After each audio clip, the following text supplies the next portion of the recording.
মুখ্যমন্ত্রী মমতা ব্যানার্জি যে ঘোড়ায় বাংলা, যে 1500 টাকা ভাতা, যুব ভাতা বা লক্ষ্মী ভাণ্ডার, এগুলো আমরা চাই না। কেন চাই না? আমার কর্ম চাই, চাকরি চাই, শিল্প চাই, নানা রকম ক্ষেত্র চাই। যে চারিদিক পশ্চিমবাংলার যে অবস্থা চলছে, এটা সাইলেন্ট মুখ্যমন্ত্রী করেছে।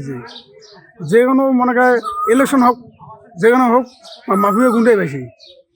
আমার পরিবর্তন চাই।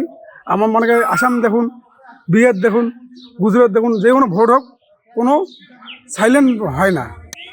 হ্যাঁ, মানে কেন্দ্রমন্ত্রীর দরকার নাই, মনে করে আসামের দরকার নাই, বিহারের দরকার নাই, নানা রকম দরকার নাই। আমাদের এখানে ভোট করে পশ্চিমবঙ্গে ভোট করে গেলে কেন্দ্রমন্ত্রীর দরকার হয়। আমি যেটা ইলেকশন কমিশন থেকে শুনলাম, মানে নিউজে শুনলাম, 2500 কোম্পানি। হ্যাঁ, অন্য অন্য আসামে ভোট চলছে, হ্যাঁ কেরালা ভোট চলছে, এক দফায় ভোট। কেন এক দফায় ভোট চলছে? কোনো ওখানে গুন্ডে মাফিয়ার দরকার নেই, হয় না। হ্যাঁ, আমার ওই জন্য পরিবর্তন চাইছি, নানা রকম পরিবর্তন হোক। আমাদের চাকরি চাই না, চাকরি আমাদের বিজেপি সরকার হিসেবে চাকরি দিবে, হ্যাঁ শিল্প দিবে, কারখানা দিবে, এইটুকুই বার্তা আমাদের। না না, 1,500 টাকার জন্য কী প্রয়োজন?